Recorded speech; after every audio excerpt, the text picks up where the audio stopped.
Hello and welcome to The Great Creators. I'm Guy Raz, and this is where I have conversations about creativity with some of the most celebrated actors, musicians, and performers of our time. And on the show today, Judith Light, the Emmy and Tony Award-winning actress who talks about her perspective shift and how that changed and expanded her career. So when Judith Light became an actor, she swore never to do soap operas or sitcoms. She didn't think of that work as serious acting. And actually, one of her first acting gigs was on Broadway, where she shared the stage with legends like Liv Ullmann and Sam Waterston. But pretty soon, she struggled to find more work in the theater, so she decided to take an understudy part on a daytime soap, One Life to Live. The production team liked her so much that they offered her a full-time gig, and that gig was playing a character named Karen Wolek. It was actually a breakthrough role for Judith, and it won her back-to-back Emmys. From there, of course, Judith Light would become even more famous as Angela Bauer on the hit sitcom Who's the Boss? And then she came full circle. She went back to Broadway. In this episode of The Great Creators, you're going to hear Judith talk about how that decision to take a role on One Life to Live transformed her acting skills. You'll also hear how she decided to step completely out of her comfort zone and appear naked and with a shaved head on stage in the Pulitzer Prize-winning play Wit, and why she thinks of acting as a service job for the public, in service to the public. So here's what you need to know before we start the interview. Judith Light was born in Trenton, New Jersey in 1949, and because she was an only child, her parents were all in on her passions, the first of which, of course, was acting.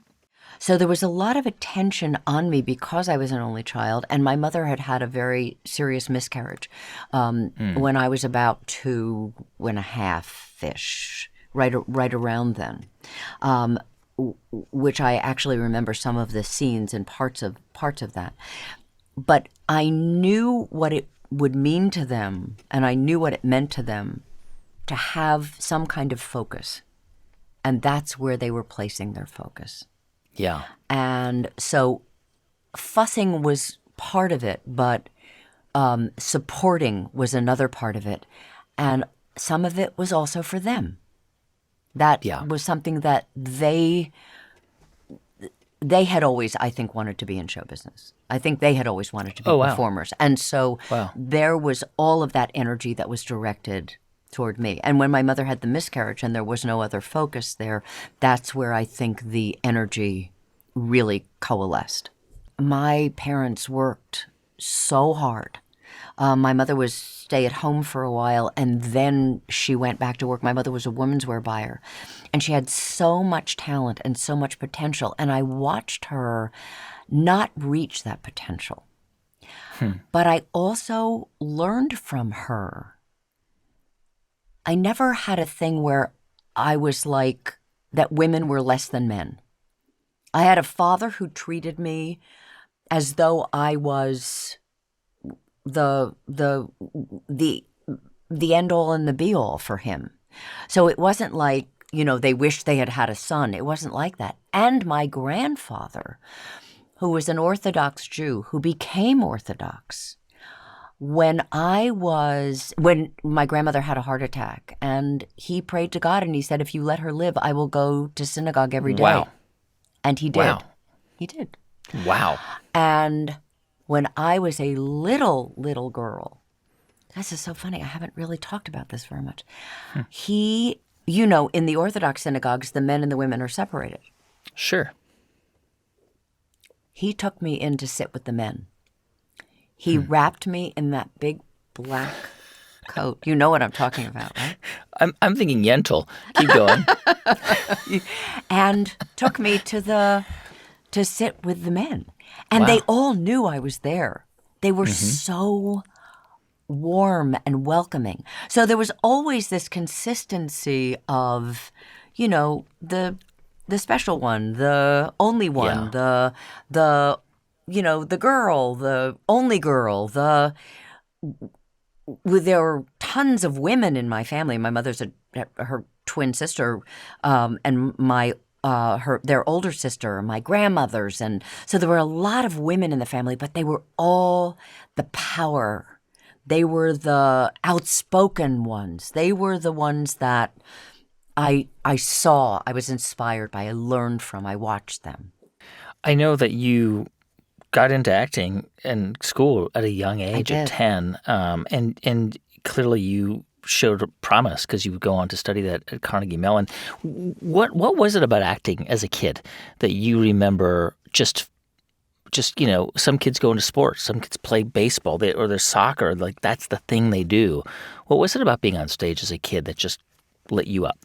Wasn't just the thing to do. It was the lifeline. I was different than the other kids, so I didn't have a lot of people I felt that understood me. I felt like I was always the other. I was on the outside of something. What do you mean by that? What I mean by that is that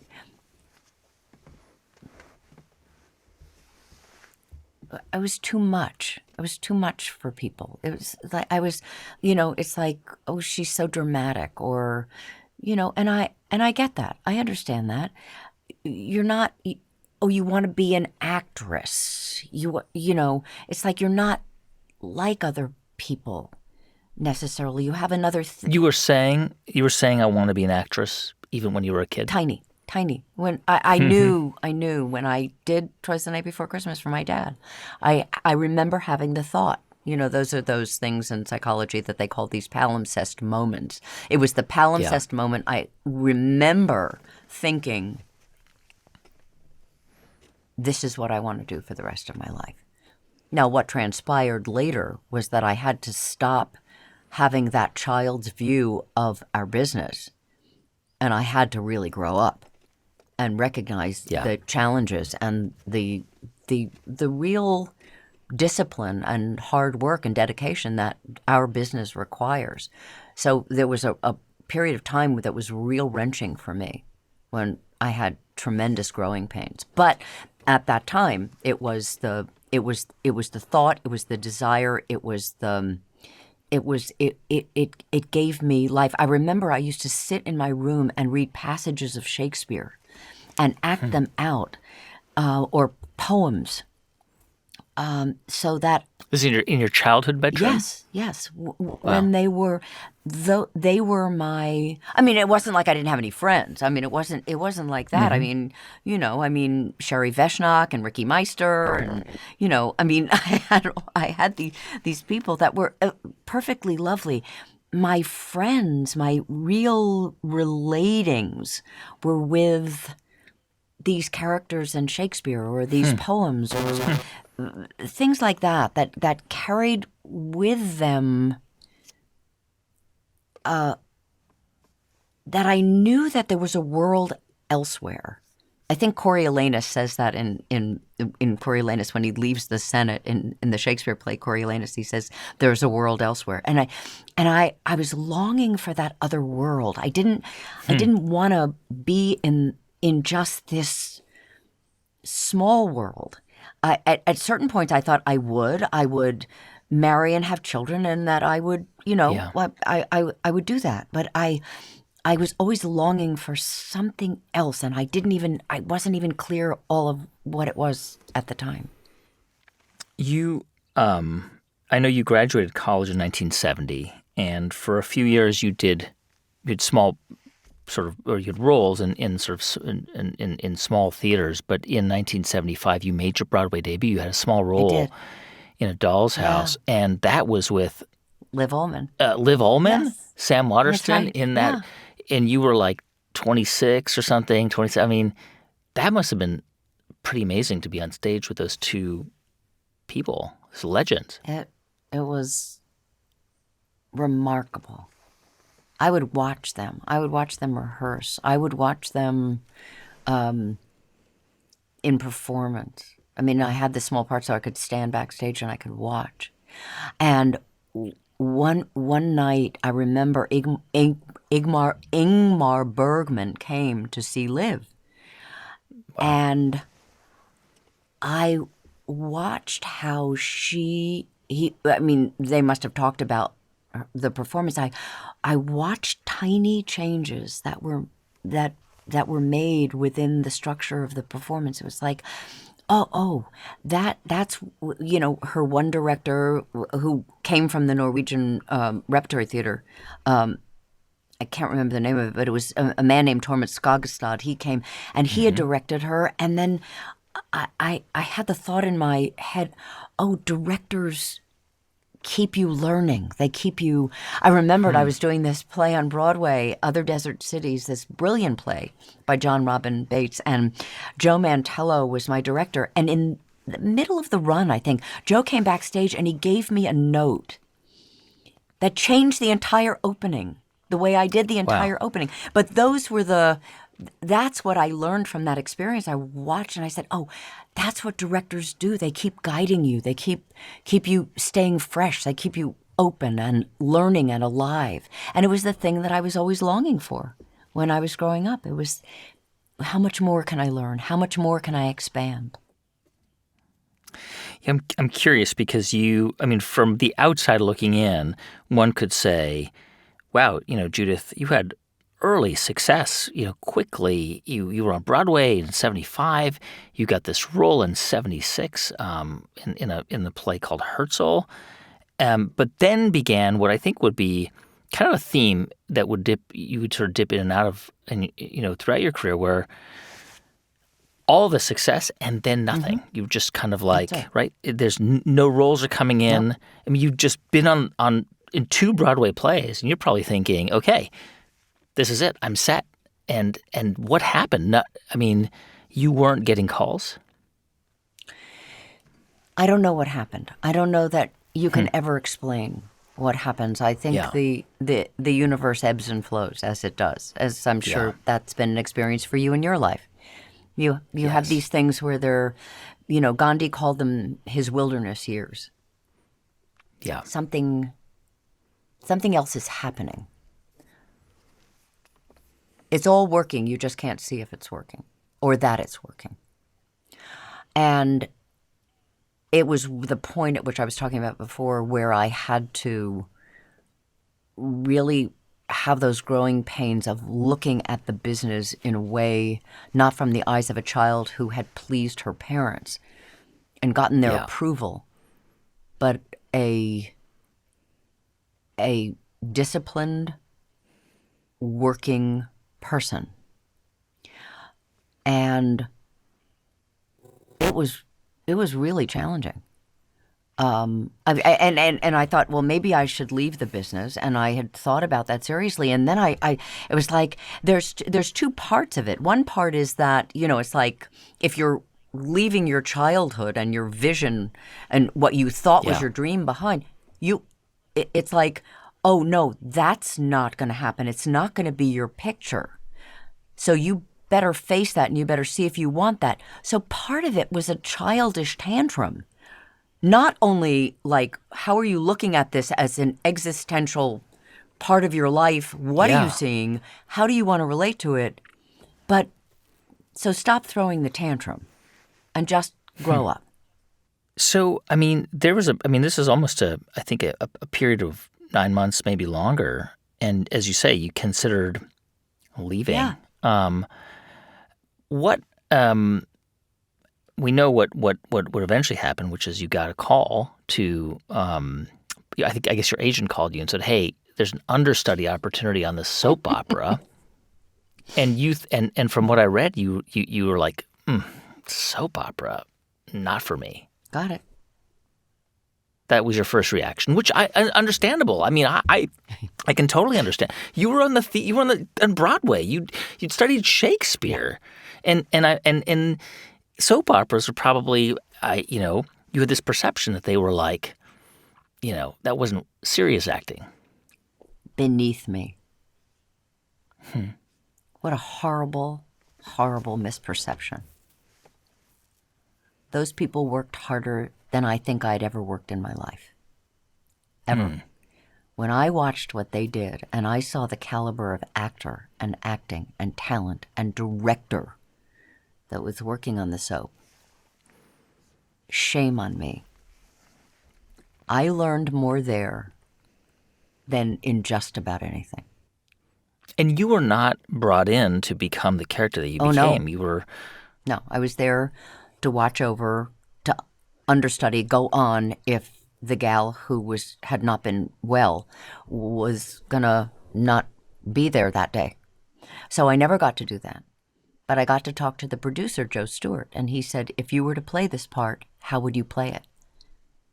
And always when I would get something, and that's my training, and that's the way I approach everything in life, it's like you study it. You give yourself good foundation and good background and good wherewithal, strength to and research and work on something. So I had thought a lot about the character. And so I told him what I thought. And he was just, Joe was like, oh, okay, good. And then they were bringing in a lot of people. They had chosen to replace this young woman, and they brought me in as one of the people that they were auditioning for the part. And they gave it to me. The part was Karen Wolek, of course. Yeah.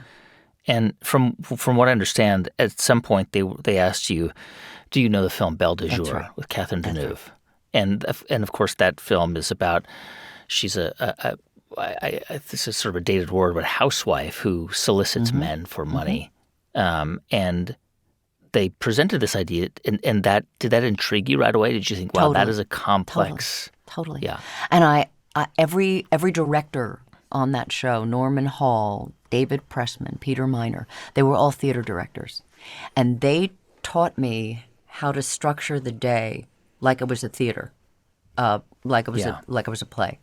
And so when that idea came to me, I said, I can bring the studying that I've done, the acting work that I've done, I can bring all of that to play in this part. I can do that. I can use this that way to see if look, I was broke. My unemployment was running out.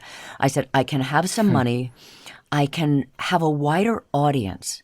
Because I always felt very respectful of the soap audiences. My grandmother was a devotee of the soaps, and my mother was a devotee of the soap. And I said, wait a minute, why am I holding this the way that I'm holding it? Where's my respect? Where's my honoring of not only the people who were in it, I mean, the most extraordinary actors, I mean, Michael Storm and Tony Call and Bryn Thayer and Erica Slezak. I mean, it was like this group of, all people who had done theater. Robin Strasser. I mean, so I was working with top-notch people. So I thought, I can bring the work that I've done, I can be respectful and responsible. And I can do that and see if I still want to stay in the business. And that's what happened. A lot of people still remember you as Karen Wolek in One Life to Live, which you played for 6 years, I think. And there's a very 5 years. I think it was 5. I think it was 5 years. There's probably one of the most, certainly the most iconic scene for Karen Wolek, and one of the most iconic scenes in the history of soap operas, because it's the golden age of soap operas, right? This is like New York. They're being filmed every day, and imagine you guys are filming every day, relentless 8-10 hour schedules. And that was the other thing you have to have respect for. It's like they're writing an hour programming every day. It's like, are you kidding me? Every day. And you're shooting an hour programming day. Every day? That's every day. Daunting. If you think about it, it's just mind-boggling. So you know the scene I'm talking about. It's a scene, and anyone listening should go back and find this. It's all over YouTube. And it's the courtroom scene where you have to admit that you say in the scene at the very end, over the course of an hour, I solicit men for money. And it's so dramatic. It's studied. The scene, you know this, it's studied in acting schools. They look at this scene. They deconstruct it. Tell me when, and again, for people not familiar with it, you should go check it out, but because it's easy to find. Just type in Karen Wolek, One Life to Live. Did you know when they were filming that scene, when you were in that courtroom, that it would become this iconic moment in television history? I didn't know that it would become that. I knew the way it was structured, that for a year and a half, I had been basically a prostitute, forced into prostitution. Right. Blackmailed into prostitution, exactly. Yeah. I knew that the way they had set it up, that there was this John and that John and, different scenes over a period of time, that would all come to some culmination at some point. So because I had literally done those scenes and had the background in there, the way they structured the courtroom over, I think it was 3 days, the brilliance of the writing. And if you really want to study a performance, look at Tony Call, who's the lawyer. Mm-hmm. The lawyer. In that scene. He is, and watch the... Terrifying. And watch the other actors. Watch Bryn Thayer. Watch Michael Storm. Watch him dissolve. Watch Erica Slezak. I mean, you're watching. It's like a family that you, as a person who's watched this soap, are following, and then you see the way they constructed all of it. It was so, and each of the directors directed one segment, I believe, and they just, the support was so profound from all of my fellow actors and from the crew and from the directors. So I knew it had impact. I didn't know it would have this impact.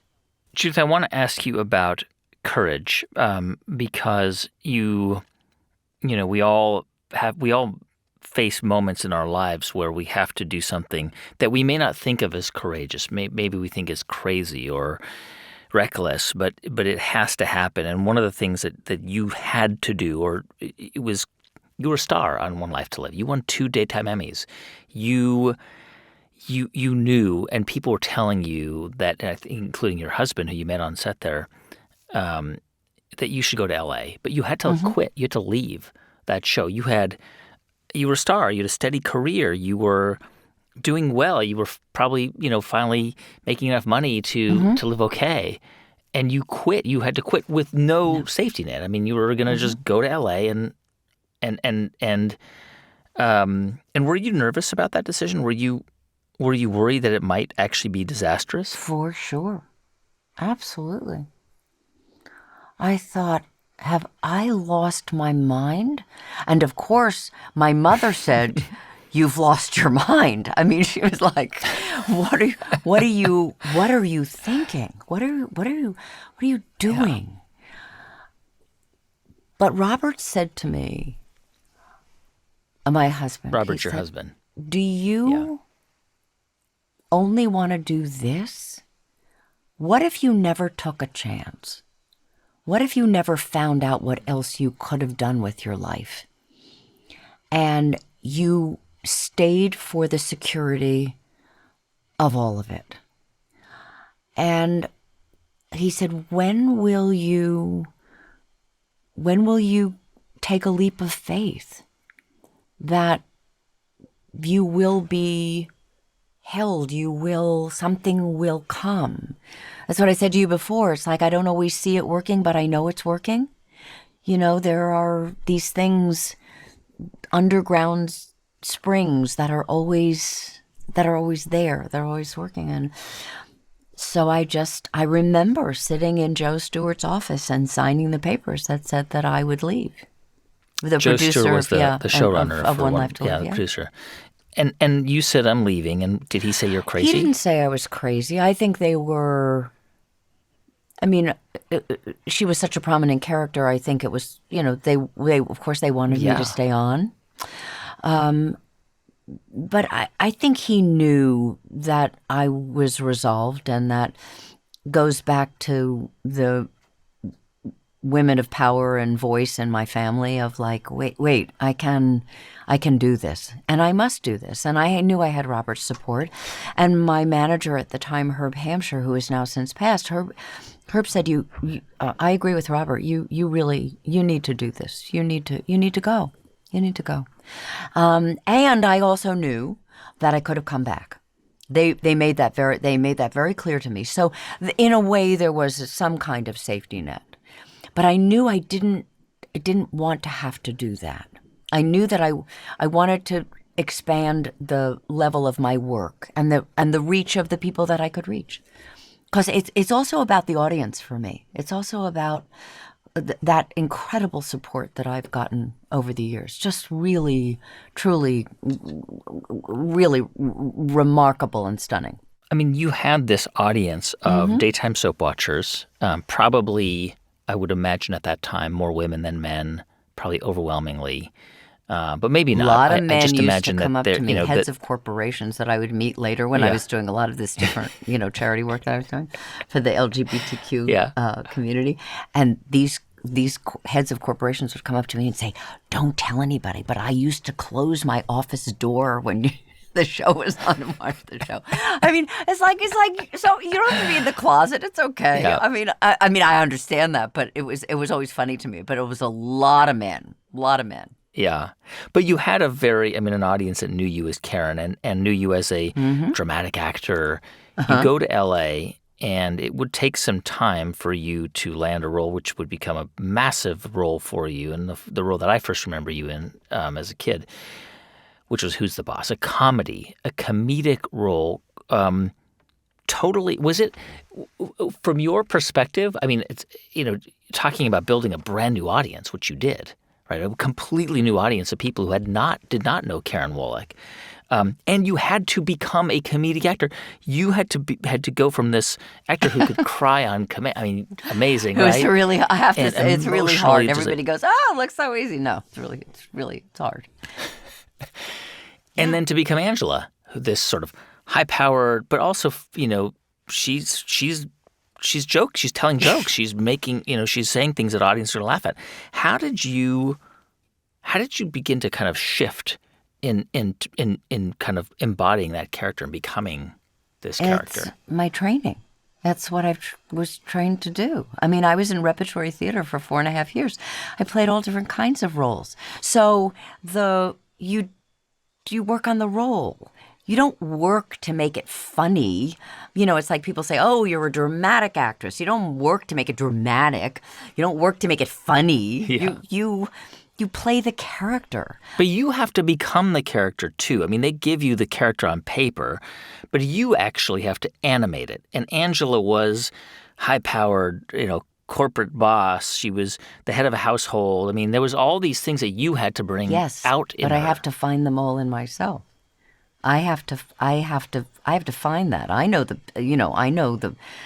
places where I have power. I also know the places where I have vulnerability. But each character is their own treasure chest of stuff for you to discover, and you bring it forward. Plus, you have great scripts. I mean, when I read the script and it was called You're the Boss at the time, I was like, this is remarkable. What a remarkable story about a family. And it was just at the cusp of women in the workplace. A lot of things were changing. A lot of, the world was shifting. Plus, I had one of the world's greatest comedic actors in Tony Danza who helped me, who supported me. How did he help you? Tell me about that. He taught me how to hold for a laugh. That was one of the best lessons I've ever learned. There was this one moment we were doing this scene, and I was talking. It was like, can't remember if he was behind me or next to me, and the audience went berserk. I mean, they went crazy, and he kept saying, "Hold, hold." Hold. So I learned from him how long I could hold for a laugh. And it was not a lesson that I had ever known before. And I would watch him. I saw how he embodied the character and how he put himself into it and how it was never about the joke. It was always about the substance of something.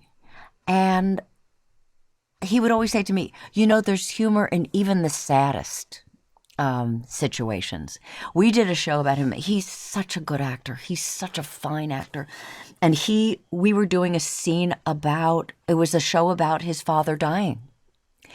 And it there was so much humor to be mined. And we also had a great director in Asad Kalata. And the rest of the characters on the show, I mean, Danny Pintar, Alyssa Milano, and Catherine Hellman. It was just, and Catherine, I learned so much about comedy from Catherine as well. So, you're talking about, it isn't like overnight I said, now I'm so funny. It was like, and when I went into audition for it, I ended up reading the entire script for the writers because I thought it was so good. And I kept saying, can I read this scene? Can I read this scene? Can I read this scene? Mm-hmm. I was never going for a joke. I was always going for the character.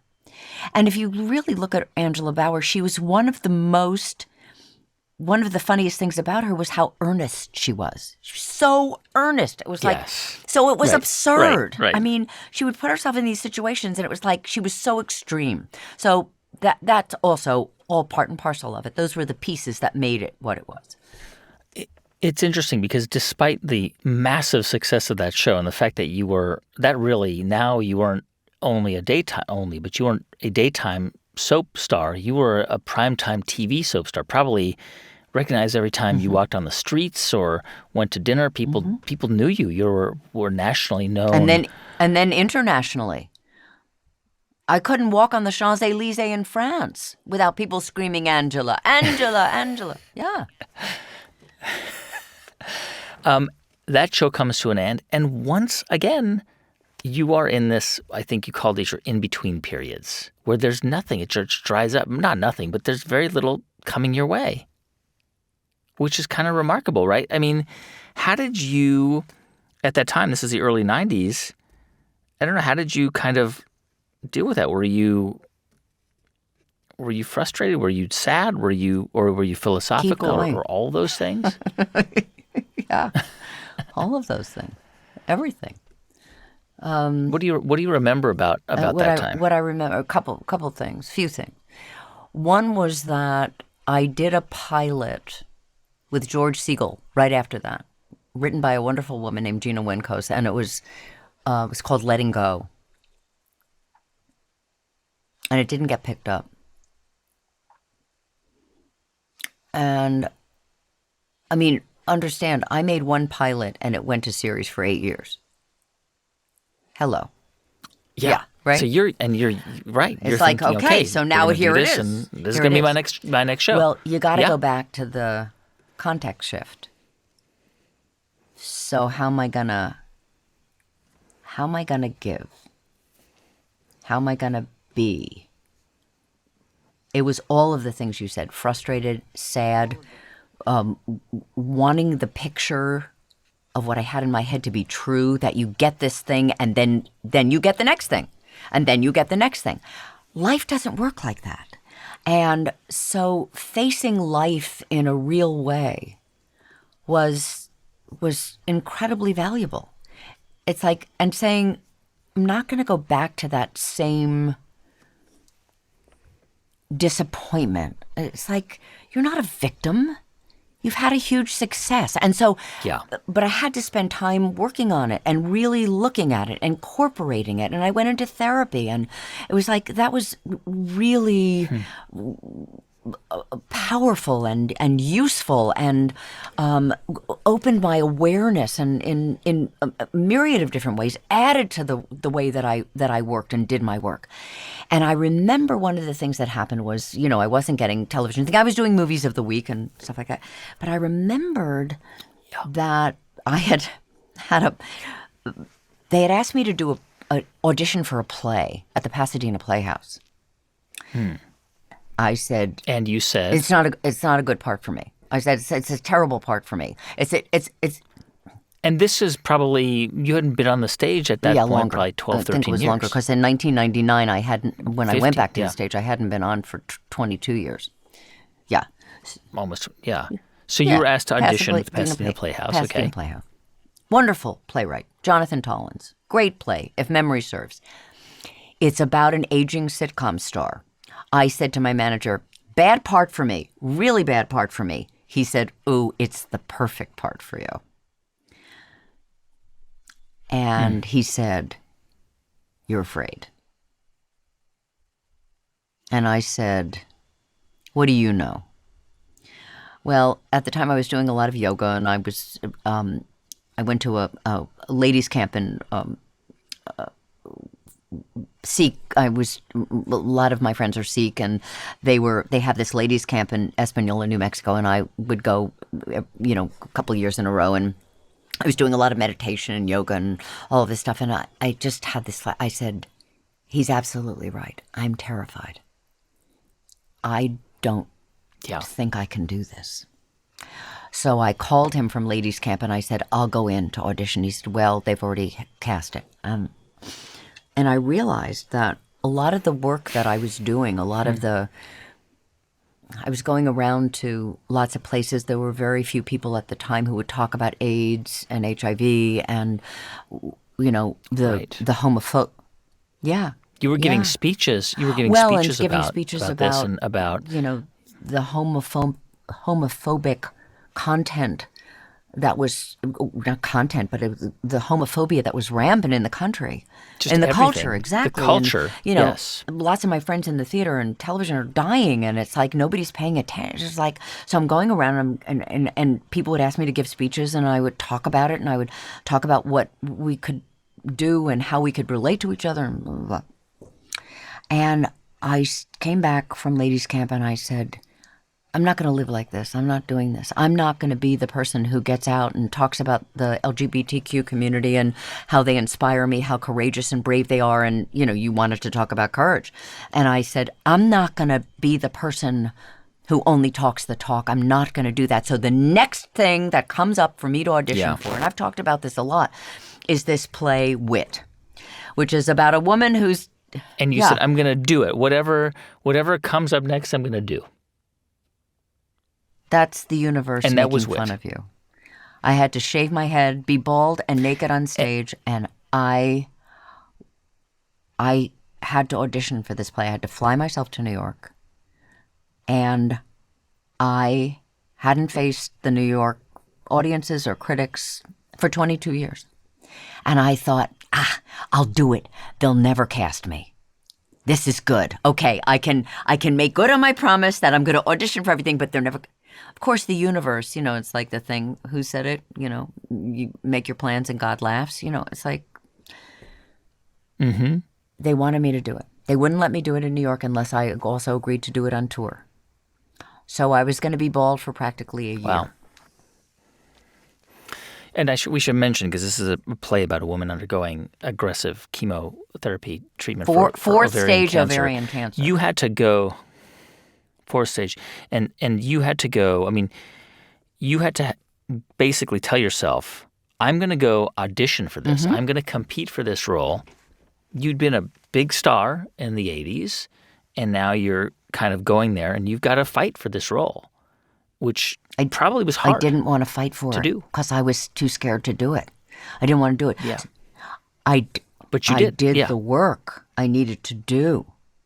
I didn't want to be disrespectful. This play, this is Margaret Edson's jewel in the crown. She's written one other play, but she won the Pulitzer for this play. And Kathleen Chalfant did it, and I took over for her. I had everything in my mind going against me to want to do this because I was so terrified. And to memorize this tome of a play, and to have to do it schlep to Boston, and then to where the audiences were extraordinary, and then do it at the Kennedy Center in Washington, D.C., and then do it in Florida, and then do it in San Francisco. We did it at the Curran for months on end to do this. This was a lot. So I can say... in my heart of hearts, the truth, I didn't really want to get it. But when they gave it to me, I was like, uh-oh. And I kept saying, no, I'm not going to do it. I'm not going to do it. I'm not going to do it.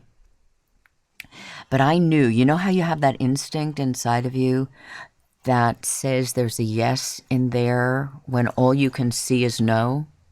But there's a yes. And I thought, how do you want to live? Who do you want to be? You want to be on your deathbed and say you were too scared? Is that how you want to live? Is that who you want to be? I said yes. Changed my life. It's those moments, right, where you have to kind of break through that terror and fear, and you have to do things that are so uncomfortable that they could be failures, God. right? They could be failures. I could have gone in front of the New York critics and they could have said, what the hell does she think she's doing? Who does she think she is? She's been on a soap opera and a sitcom. Two things I swore I'd never do, by the way. And I was like, and I thought they could have torn me apart. Which they didn't. Peter Marks of the New York Times wrote, "The folly uncovered here is that Ms. Light has avoided the stage for far too long." That must have been amazing to read that line in 1999. That must have energized you and your confidence. Not just that, but the reaction of audiences. It must have completely, vindicated that scary decision that you took. I was undone and stunned and shocked by the response. I could not believe it. And I will tell you a story now because he's since passed and I loved him so much and he was such a great support for me. Bernie Telsey is one of the most extraordinary casting directors in the world. And it was Bernie and also my friend Daryl Roth, who was the producer on the show. And they all got together and they were and Bobby Lupone, Bobby, who was in the original chorus line, Bobby and Bernie started a theater called MCC, and that's where this play was first done. And Bobby just recently passed away, Robert Lupone. And I remember on opening night, we were at the after party at, I think it was a Mexican restaurant that was down the street from Union Square Cafe or from the Union Square Theater, which is where we were doing it. And by the way, Union Square Cafe, great restaurant. And we went around the corner to this place, and I remember being in full. I don't read reviews, no, and I didn't want to read the review then. But Bobby said to me, "You have to read this. You have to know about this." And he and Bernie and Daryl were just wrapped me in their arms and held me. To give a person like me that shot at doing that and to be held in that way, I realized that they were giving me the respect that I had not been giving to myself about my own talent, my own ability. And it taught me a really important lesson to pay more attention, not to bring your ego into it. It's good to have an ego so that you, for certain, certain situations, like, being careful not to walk off the cliff. But that kind of head expansion, this is me and I'm so fabulous, it wasn't that. It was this, own yourself, own your worth, own what you are bringing to this, own the discipline, own the training, own the people who have helped you, supported you getting to where you are now. All of those things had gone out the window to a greater degree, and this brought all of that home and coalesced the learning in that whole experience, the whole experience of wit. And really kind of ignited the second phase of your career. Back to the stage, obviously back to television as well, with some roles, but like eventually 2 Tony Awards. And things that you probably couldn't have seen at the time. You couldn't have sort of looked out at the frontier ahead of you and thought, okay, this is phase 2, and now it's going to really, it's going to flourish. Exactly. There's really all this flourishing. Yeah, it took a while. People always thought I was just that kind of actress in those 2 genres. And what Herb had said to me was... Herb was your longtime manager. My late manager, yes. yeah, Herb Hampshire. And he said, you've got to let people know what else you can do. They don't know. So you expecting them to know is inappropriate. So get your ass out there and show them. Do something. And that's what I had to do. I mean, this road has, for all intents and purposes, like you said before, it's like it looks like it's all worked and it's all pieces and it all happened and isn't it magic and all of that stuff. But that's not the case. People didn't give me a lot after Wit. So it wasn't like everybody said, "Oh my God, the girl can act. Oh, she's so amazing." They went, "Oh, all right, well, let's see. And let's see if she means it. Let's see if she really means she wants to come back to the theater." And I had to show and prove that that was true for me. And then I did Athol Fugard's first post-apartheid play. I did that. I did another play for MCC with my darling Sarah Paulson and Lily Rabe and Brian Murray. I mean, I did things. I said to myself, you have to go back and pay your dues. You left. And then what happened was I got this, my dear friend Dan Loria said, "There's this play Lombardi." And he said to my friend Tommy Kaye, oh, maybe I'm jumping ahead. I won't go there. Do you want me to wait? It's okay. No, please. This is the play about Vince Lombardi, of course. Please. Right. So a lot of people had read the script and they said to me, "Oh, you shouldn't be doing this. This part isn't big enough for you." And I said, "Hey, look, it's me. I haven't been on Broadway in, I don't know, at that point in time, it was like 30 some years. I was like, this is an opportunity for me." So I walked into this audition with this. And of course, I love Dan. We were on the soap opera together. And Danny said to Tommy Kaye, who of course we now know he's the director of Hamilton, Lin-Manuel's extraordinary piece. And so I walked into the room and I just, you know how you meet those people in your life and you go, "Oh, I know you. I remember you. I know you from," you have that instant kind of, it's like, "Oh, there you are. Oh my God." And I did the audition for him. I had just come back from doing something at the Kennedy Center. I think it was their spring gala or something. And I did the audition. And Tommy gave me a note. And that's what I love about auditioning. It's like if a director gives you a note, you get to play with the director, you get to work with the director. And I finished, and I looked at Tommy and I said, "Well, I didn't take your note, did I? I didn't really do that." And he said, "No, you didn't." And we laughed.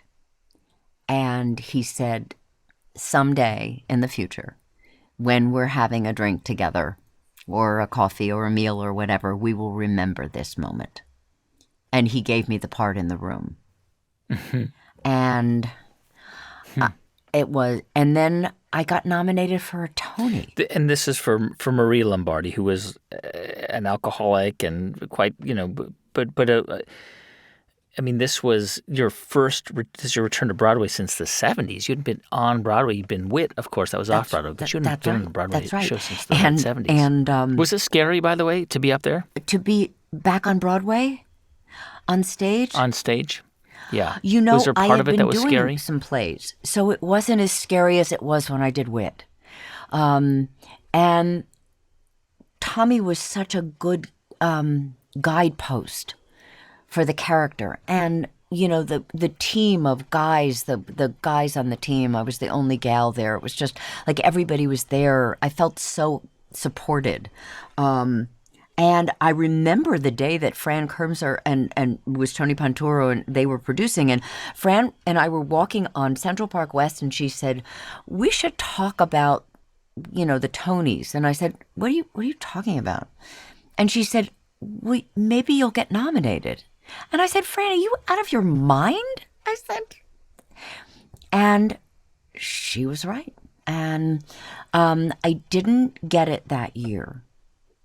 Ellen Barkin got it for the play The Normal Heart that my good friend Daryl Roth had produced, the reboot of it. And Joe Mantello, the director,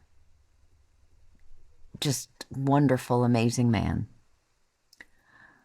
was nominated for, he went back to acting, and he was not just, he was, he didn't direct that production, he was in that production, and it was quite extraordinary. And he was nominated for a Tony that year. And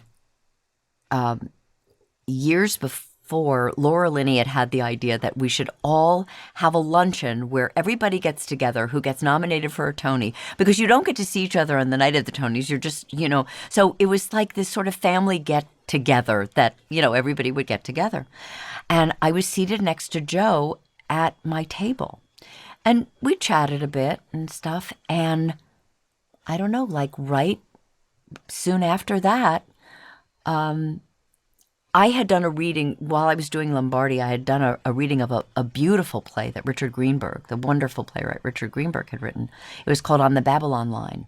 And Joe didn't know my work, but Joe was in that reading because he was maybe going to direct that production. This is what I'm talking about, the way the universe works, and you never know that it's working, but it's working. And Joe was in that reading, and Joe and I were sitting next to each other at the Tony luncheon. And like right soon after that, I got the offer to be in that amazing play by John Robin Bates, Other Desert Cities, because Linda Lavin was leaving to go do another play on Broadway called The Lions. And then what happened after that was Lynn Meadow at Manhattan Theater Club engaged Richard Greenberg to write a play for myself and Jessica Hecht, which was The Assembled Parties. And so all of that working kept the working in the theater, in the air, and so I was always in that arena. So it got less and less scary as time went on, to answer your long answer to your question. I'm curious. You have seen over the course of your career so many of your colleagues who That's right. are probably no longer acting. They've retired, or maybe there aren't roles for them. Maybe, for you, especially as and you've talked about this, the way women actors are typecast or pushed aside, or, we talked to Sigourney Weaver also, and she's obviously very much active. And what for you, what do you think explains it? Is it just really working hard? Is it constantly seeking to challenge yourself? How have you been? Because, you could argue that your career today is, in your seventh decade, right, is as interesting as, probably as, challenging, stimulating as it's ever been. I have a great team. I have great people who support me. I have a husband who supports me, who's creative and brilliant in his own right. He's a novelist. I have and a screenwriter. I have agents that I've been with for a long time that are also friends. Bob Gersh and Jason Gutman. I have Brillstein Creative Partners. I have this Ken Lee, my manager in New York, who, I've been with people, and I have a wonderful woman who, Andrea Pett Joseph. I have people that have... that are looking out for you. They're not just looking out for me.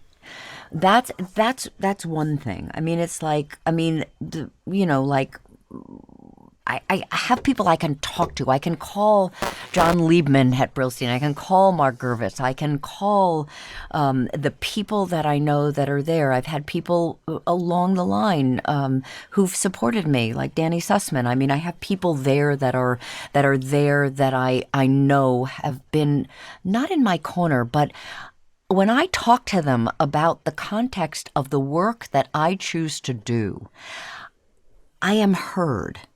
They may not be able to produce something right away, but they have an overall vision context that they align with me on my work. And so when you have that, it isn't like, it's like, I mean, and I've said to them, maybe it's time, maybe I should just go, just like get out now, where are the things, where are the things I want to do? I get a lot of things that I often say no to. And they won't let me go. When I can't always hold the vision for myself, I can't always hold the context, they hold it for me. And and now I've started to produce. And I have these projects that I'm working on that I can be in, and I can also be, a viable producer on, not just a producer in name, where I'm really getting to have those projects be out there. I'm working with Brillstein Creative Partners on like 3 or 4 different projects, and 2 of them are with my husband. So I have this different aspect of an expansion of my life and my career. I'm curious. I'm interested. I want to know what life is all about. I want to eat it all. So I persevere, and I don't let up. I guess that's also part of it. Are there things that you read or you listen to or you see or you watch or places you go to generate or inspire those ideas and that curiosity? I read voraciously. I have other people that talk to me about ideas and projects. Development is hard. And so I'm always on the lookout for something. I'll see something in the newspaper. It's just something about a woman from a particular period of time. And I'll say, wait a minute, there's a story there. I don't know exactly what it is. And then I'll run it by everybody. And then we'll look at it and we'll say, wait a minute, that has some value. Or it doesn't have value, and we put it to the side. But I'm always looking. I mean, look at what you do and how interesting your podcast is and how invested and interested you are in your person, your subject. I mean, I feel that as I'm talking to you. So it's like you're always out there. You're always looking. Who is this person? How does that teach me something, inspire me towards something, look at the world in a different framework, haven't these interviews changed the way you view so much of the world? Right? So it's the same thing. It's the same thing for me. Yeah, I mean, it's absolutely. Like, what would I be doing if I looked at your life and I said, wait a minute, how did he build this? Who was he? What brought him to this moment? But it's my curiosity that would make me be wildly excited and interested and find great value in that. So that's kind of how it works, And you'll notice that there are a lot of women in my age range that are also still working, that have great, viable, full, rich careers that are maybe even better than they were in the early days. Yeah. What do you? It's amazing, actually. It's awesome. It's just awesome. It's awesome. I mean, it's how amazing is it to say, I've been in this business for 50 years and I am like at the top of my game. I am doing the best work your character Shelley, that scene singing One Hand in My Pocket, it's So good. Anybody who hasn't seen that should just go on YouTube and find that. Yes, it's she so has. good. I hope Alanis Morissette's seen that. Well, that's Joey It's Soloway. incredible. And her sibling Faith. I mean, I said to them, why this song? What are you thinking? And they said, it's the perfect song for Shelley at this moment. Talk about a woman finding her voice. That was what they created with that character in that show. Every character in that show had their own trajectory, and that was Shelley's trajectory. I came on as a recurring. I wasn't there. They made me a full-on character in the second season. Joey did. Yeah, have you talked to Joey? No, but that show is remarkable, and what they've done with it is just incredible. I mean, what it was. It's really, it's stunning. Yeah. I mean, they're working on a Broadway show right now. They're there's that kind of perseverance of what's important in life. When I had the audition, when I had the one-on-one with Joey, we didn't really talk about the show so much, or what it was, or what the character was. What we really talked about was our advocacy for the LGBTQ community.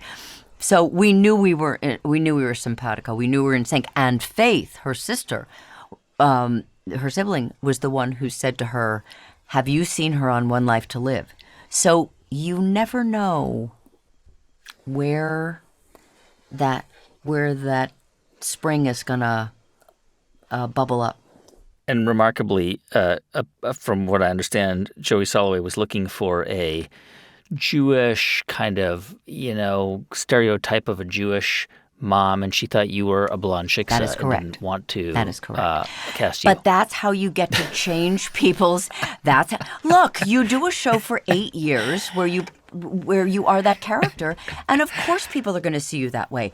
They didn't see me in Wit. Yeah. So they didn't know me from my other things. Right. So I know. It tickles people. It tickled me too. I was like, I didn't. People said, "Weren't you mad that that's the way they viewed you?" And I was like, no. I mean, that's the other thing.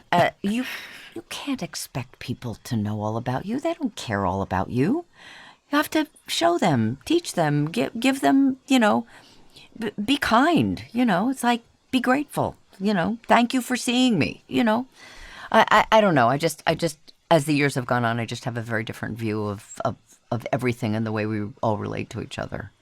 Something you've said, which I just think is so interesting, which is you really over time, and maybe it started while you were on One Life to Live, started to kind of think of your job as in service, a service job. Can you explain what you mean by that? What you meant by that?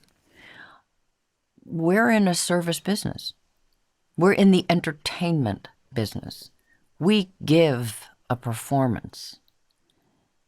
It is our responsibility. It is incumbent upon us to give everything we can to our fans, to our audience, in service of the script and the playwright, in service of your other actors and the director. Life is not about what you get. It is about what you give. And it's only in the joy of the giving that you find yourself, that you have any gratitude at all. I mean, the world is falling apart in so many ways, and we're so unkind to each other in so many ways. We don't think about the giving to each other. Yeah. I'm doing a play for 304 performances, and I'm doing it for the 304th time, but for somebody who bought a ticket that's really expensive, it's their first time. I better be there. I better be giving. I was at the O'Neill Playwrights Foundation, and that's where a lot of this really started. This was in the 77. And I was working with the most remarkable playwright, Wasserstein, who became a really good friend, and Wendy wrote a play called Uncommon Women and Others. It was the first time we did a reading of it, and I was working with all these glorious women. And we were up at the O'Neill Foundation in Waterford, Connecticut, and it was like something clicked. I said, this isn't about you. This isn't about what, starring role you're going to get. This is about supporting Wendy and her play. What is your purpose in her play? What is your character representing in this play that makes this play sing? So do your damn work and stop making it about yourself. It's so interesting you say that, because this idea, right, that you're working in service to something bigger than you, your ego, your glory, but something bigger, I think it actually makes performances better. You mentioned, like, you're doing 304 plays. For the people coming, it's their first and only time seeing that show. I have a friend who's a chef at a very amazing restaurant, and it's the same thing. He's cooking every night. But the people who are coming, it's the one time they're going to that restaurant. Even with our show, many people are coming to our show for the first time every episode. And it really does change how you think about the way you perform, right? The way that what you bring to the table. And that's all that's important. I mean, the research, the work, the getting up at 4 o'clock in the morning to be in makeup and hair and all of that stuff. But no, it's the giving. And all of a sudden I found, and I suppose you have found this as well, that within the giving, there's a different kind of relating. There's a different kind of listening. There's a different kind of seeing. And all of a sudden, the world opens up in a way that you had never expected it if you were so contracted and trying to get somewhere and get your podcast where now everybody is like, you're like the king of this and everybody pays attention to you. It's your listening. It's the way you listen. And it's the way you ask questions. It's your speaking. And when you do that, all of a sudden, something very different happens. And people have a different experience. Like when you're in the theater and you watch somebody walk through a performance, it's like, what are you doing? You have this grand and glorious opportunity to be present in the now, and you're not taking it. We lose those moments. We lose each other. How do we get each other back?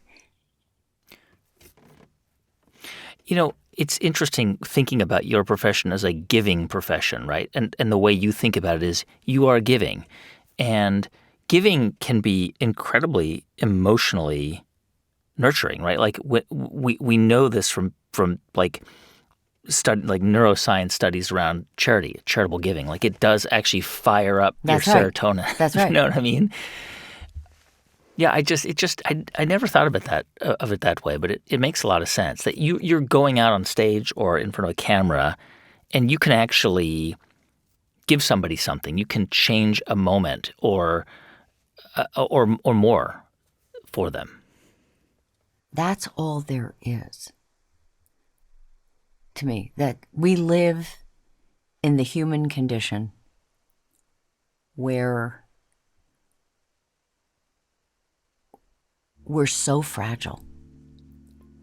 We could lose everything at any moment, and we don't want to live with that knowledge. That's that Ernest Becker amazing Pulitzer Prize-winning book, Denial of Death. Do we live knowing that one day we will not be here? How do we live? Not how will we be remembered. People will remember us for whatever the hell they remember us for, but who will we have been? Who will we be? That was my conversation with actress Judith Light. We're going to link to some of the videos that we mentioned in our interview at our website. You can go to thegreatcreators.com/light. And that's also where we publish show notes for all of our episodes. So just go to thegreatcreators.com. And for more episodes like this one on YouTube, please hit the subscribe button below this video. And if you want to find out when we post new videos, just hit the bell button and you will be notified. I'm Guy Raz. Thank you so much for listening and watching The Great Creators, and I will see you next time.